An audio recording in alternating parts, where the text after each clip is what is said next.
A 23 de outubro, o Canadá foi assolado por mais uma decisão preocupante para o país. Donald Trump cancelou as negociações com o país vizinho, alegando ter sido ultrajante o uso de afirmações do antigo presidente americano Ronald Reagan na nova campanha publicitária de Ontário. A decisão do presidente dos Estados Unidos gerou de imediato várias reações e a LiUNA Canadá não ficou indiferente. Recorde-se que o sindicato tem acompanhado ativamente as decisões e negociações entre o Canadá e os Estados Unidos, manifestando a sua grande preocupação não só com o país, mas também com todos os trabalhadores e membros sindicais em ambos os lados das fronteiras. O sindicato partilhou nas redes sociais um vídeo do premier de Manitoba, Canal, onde o líder provincial afirma que as tarifas americanas impostas por Trump são opostas ao defendido no legado de Ronald Reagan. My fellow Manitobans, Ontario's TV ads present Ronald Reagan's views on tariffs accurately and powerfully. President Trump's damaging tariffs go completely against Mr. Reagan's legacy. And it's clear that these ads are working. If you throw a rock at a lake and you don't hear a splash, you've probably missed. So to my good friend Doug Ford, keep the ads on TV.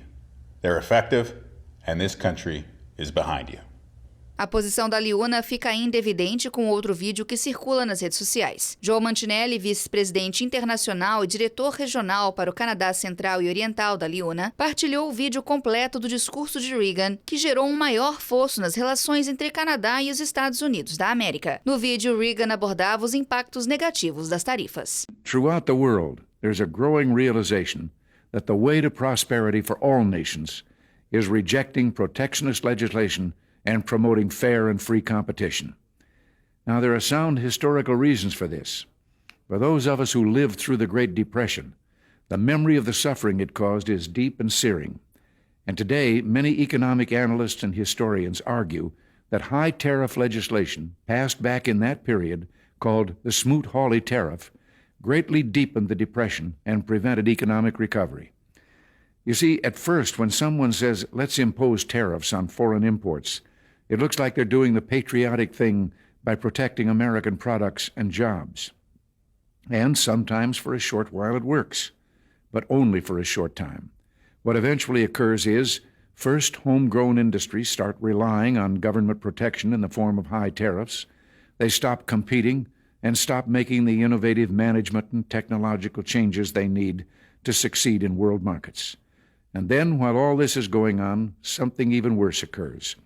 High tariffs inevitably lead to retaliation by foreign countries and the triggering of fierce trade wars.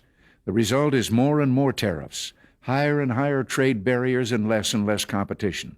So soon, because of the prices made artificially high by tariffs that subsidize inefficiency and poor management, people stop buying. Then the worst happens. Markets shrink and collapse, businesses and industries shut down, and millions of people lose their jobs.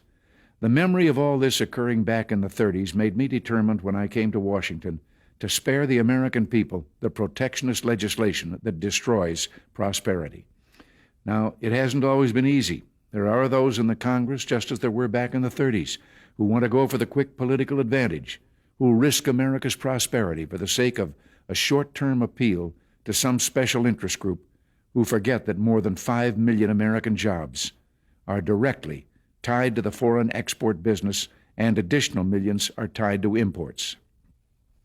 Well, I've never forgotten those jobs, and on trade issues, by and large, we've done well.